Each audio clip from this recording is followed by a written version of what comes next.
And thanks everyone for coming here tonight. So there was a pivotal moment when anxiety became an occupying force in my life. I was a sophomore at the University of Michigan in Ann Arbor, and it was a typical day. I was actually at the basement of some sort of nondescript academic building, preparing to register for classes, and I felt fine. Yes, I was a bit groggy from a late night studying the night before, but I was fine. And a second later, I wasn't. My heart rate shot up. I felt out of breath, and I broke out in this thin film of sweat. I started having strange visual changes. The words that I was reading started to dip and buckle, and I had these strange gray blotches that appeared before my eyes, and I was gripped with this overwhelming terror that I was about to die. I mean, now I know that it was a panic attack, but I had no idea what it was at the time. And, a panic attack is actually supposed to peak in about 10 minutes and then abate. But that college experience actually ushered in what felt like a month-long panic attack. I had to skip my final exams for that semester, and I ended up spending that time marooned on my parents' sofa. And it launched me into this medical odyssey to try to figure out what was wrong with me. Over the next year, I saw about a dozen doctors. I had countless blood tests, EKGs, an EEG of my brain activity, an echocardiogram to detail the chambers of my heart, a CAT scan, an MRI of my brain. Doctors speculated that I had everything from multiple sclerosis to Epstein-Barr virus to a brain tumor. Finally, I ended up in the office of a psychiatrist, and I told her, I said, I can't leave here until you help me. And she told me that she could prescribe me Prozac, the antidepressant, or she could send me to the anxiety disorders clinic at the University of Michigan Hospital. And that's the first time anyone said the word anxiety to me. Now, there are many definitions of anxiety. The DSM, the Diagnostic and Statistical Manual of Mental Disorders, calls it the anticipation of pain. And Kierkegaard called it the dizziness of freedom. But actually, the one that resonates with me most is the definition that a neuroscientist at the National Institute of Mental Health told me, and he was actually one. The DSM calls it anticipation of future threat. This neuroscientist told me it was anticipation of pain, and it could be emotional pain or physical pain. And it's a normal human emotion. We all feel it, and actually a certain amount of it is a good thing. It motivates us to study for exams, prepare for retirement, to go to the doctor if we're feeling off. But at some point, it can become a disorder if it basically is happening so intensely and frequently that it's impairing our life. Basically, it's preventing us from doing what we want to do when we want to do it. And anxiety disorders are remarkably common. 40 million Americans will have an anxiety disorder at some point each year. And 1 out of 3 Americans will have an anxiety disorder during their lifetime, and 40% of women. And as a lot of people in this room probably know, the rates do seem to be rising among young people, particularly college students. The last American College Health Association data has actually found that 21% of college students say that they have actually been diagnosed with or treated for an anxiety disorder in the last year. And that's up from about 10% in 2008.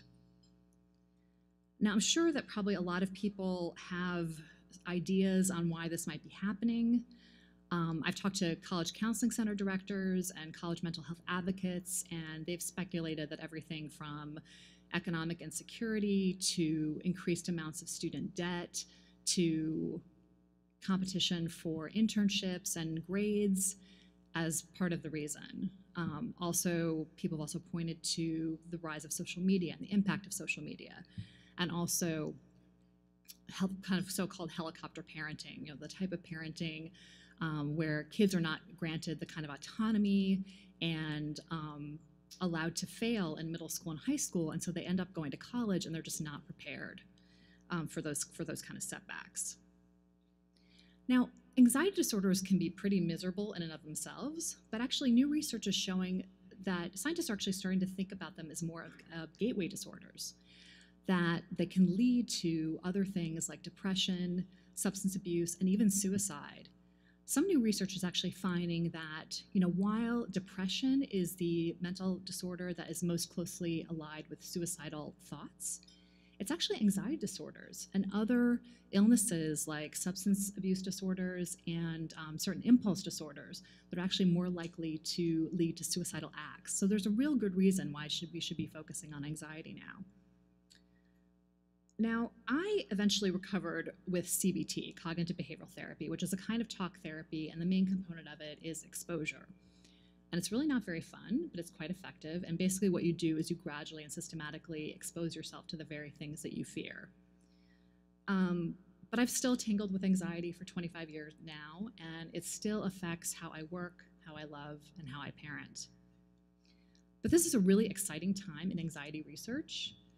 Advances in neuroimaging and genetics are starting to unravel some of the mysteries of the anxious brain. New treatments are on the horizon, and there are even some pioneering scientists that are developing treatments to prevent anxiety disorders in kids as young as 3. And we really do need new treatments. The two most evidence-based treatments for anxiety disorders, cognitive behavioral therapy and antidepressants, they've been around since the 1960s. And CBT only works for about half of people that actually do a full course. And the current medications, about 1/3 of people with anxiety disorders don't get any benefit from those. Scientists are making strides. Actually, there's some really interesting research looking at ways to tweak CBT to actually make it work better. And some really simple things, like having your therapy appointment in the morning or taking a nap afterward, is actually found to boost the effectiveness of cognitive behavioral therapy. Scientists at UCLA are they're undertaking a research study right now, having patients take a run after their therapy appointment, because exercise actually boosts the level of protein that can consolidate memories. So these are all things that could happen, really imminently, that are not sort of, way down the line. But there are also treatments that are being developed that aim to directly target the neurobiology of anxiety and some of their cognitive processes. So anxious people have what's known as an attention bias to threat. We simply see more peril in the world. So I, as an anxious person, am standing up here, and I'm much more likely to notice those of you in the audience who are looking really bored right now, or sort of frowning, or if anyone's on their cell phone, than I am the people who are sort of smiling and engaged. And actually, I did a talk not that long ago, and as I was saying that exact statement, I looked out into the audience, and there was a woman who was dead asleep. So sometimes my attention bias to threat is on point. But what scientists are doing is they've come up with this really simple computer game that targets this attention bias to threat and aims to rectify it. And so it basically teaches people to attend to those things, the neutral things in their environment, as opposed to the threatening things. There's even actually apps that you can get on your phone right now that sort of attention bias modification apps. So, and the research is actually pretty interesting. I mean, it doesn't seem to be as efficacious as cognitive behavioral therapy or antidepressant medication, but it is does have some promise, and perhaps for people with maybe not as serious disorders, or maybe as an adjunct to some other therapies. But the most sort of sci-fi sounding treatment that's on the horizon is something called Fmri Neurofeedback. And you lie in an MRI scanner. Well, first of all, good luck getting a bunch of anxious people to lie in an fMRI scanner. But beyond, if they can get us to do that, maybe with a lot of Klonopin or Valium, what they do is you actually can see a visual representation of your brain activity. And you're given strategies to modify it in real time. So those are a couple of things. They're developing medications, or actually reusing existing medications that they're finding that could actually boost learning and make therapy more efficacious, including D-cycloserine, which is actually a drug that's normally used for tuberculosis. And that's actually been found to kind of speed up the learning that happens in cognitive behavioral therapy.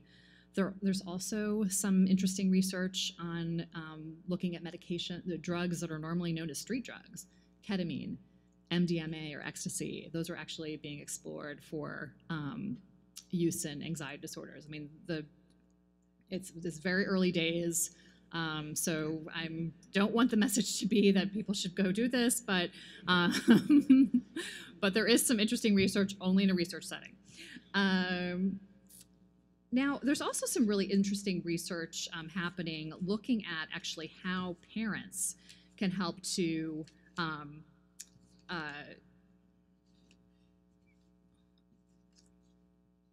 psychologists and treatment programs are increasingly focusing on how parents can alter their own behavior to help anxious kids and teens. They're aimed at reducing what's called parental accommodations. And I'm guessing probably a lot of you as administrators, I'm actually married to a college professor, so I hear some of his stories about some very, very involved parents. And these are changes that parents make to their behavior to ease a child's anxiety or avoid it. And that could be answering a lot of questions from teens with generalized anxiety disorder, or interacting with teachers on behalf of students who fear conversations with authority figures. But this sends the message to teens that they can't cope while also depriving them of developing, real life skill. And in the long run, it doesn't help the anxiety either. Studies have found that children whose parents do more accommodating actually have more severe anxiety symptoms. And psychologists at Columbia University have actually developed a treatment program for college-bound teens with anxiety. And in it, parents are taught to give their teens more autonomy. Alongside typical CBT skills, the program has young adults tackle a list of milestones, such as making doctors and dentist appointments for themselves, managing a budget, advocating for themselves with teachers, and planning and taking at least one out-of-town trip alone. Actually, the director of the program told me, and if they end up in Baltimore instead of Boston, all the better. They learn it's not a catastrophe to make mistakes. And actually, this therapist has been known to show up at a therapy appointment with a unsuspecting student with a fully packed suitcase and saying, here you go, you're off to, wherever. But the thinking is that, students who have struggled with mental health issues in middle school and high school are often, parents have kind of fallen into this overprotective trap, and that helping them build these life skills will really help them prevent maybe a kind of a relapse that often happens in the first semester away from school. So my primary care doctor asked me recently if I was sure that I'd chosen the right career. She was generally mystified. My job as a journalist is characterized by deadlines and often requires me to cold call sometimes hostile strangers. It's a job that makes me anxious. But in many ways, anxiety's actually fueled my work. It makes me double check that spelling, triple check that spelling, do one more interview to make sure I've got it right. A colossal fear of messing up is actually, it can be useful quality in the workplace and a level of paranoia. And of course, when my anxiety soars, it can really impede my work. After September 11th, I was asked to join a group of reporters at the Wall Street Journal that would continue to report on the aftermath of the terrorist attacks.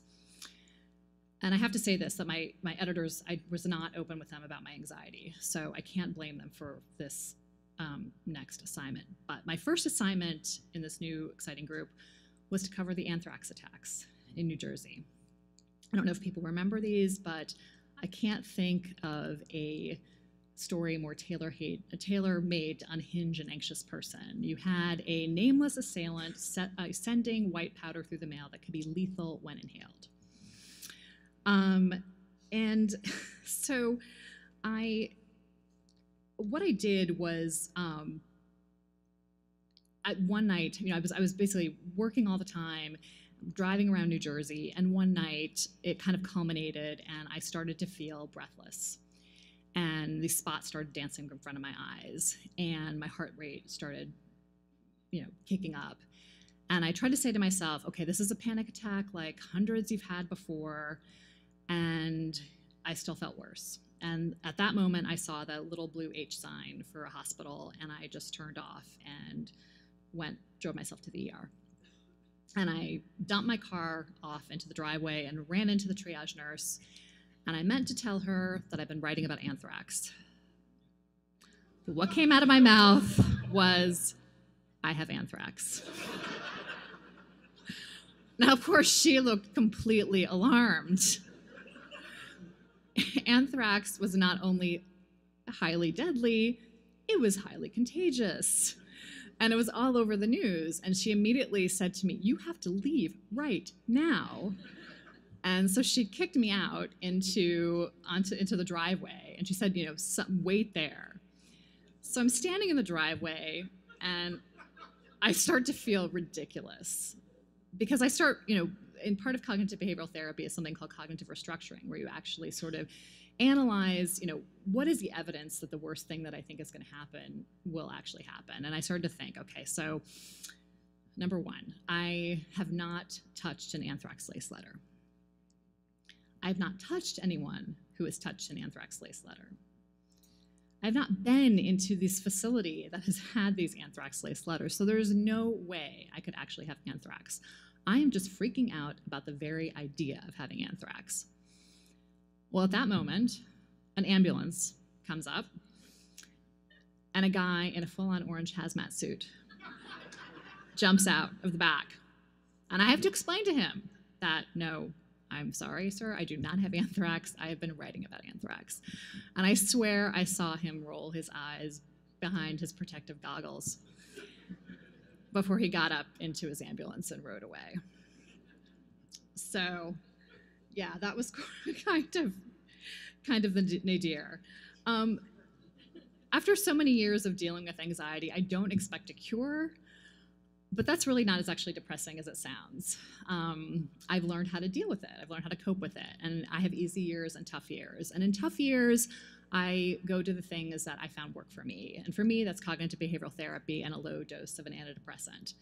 But even in easy years, I have to be really careful. I have to, sleep 8 hours, eat well, exercise, do yoga, reduce stress, basically all those incredibly boring adult things that we're all supposed to do are actually incredibly critical for people that suffer with anxiety.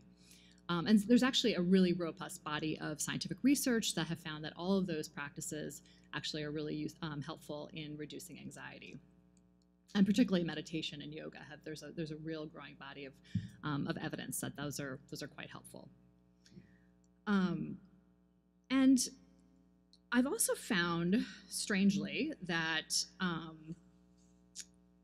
that grappling with serious anxiety does have some upsides. It's a great BS detector. When something is off kilter in my relationships, or I'm saying yes to too many superfluous obligations, I feel it in my hopped up amygdala. And it's actually, weirdly, anxiety has actually made me live a more authentic life. It's also made me more empathetic. It's required me to be vulnerable and to ask for help. And therefore, it's deepened my relationships with my family and friends. And having this background hum of uneasiness, this constant sort of bracing for catastrophe, it's made me work harder, speak more honestly, and actually take more risks than I would have otherwise, probably. Anxiety means that I'm just not mellow enough to take things for granted. And that actually makes life all the richer. Thank you.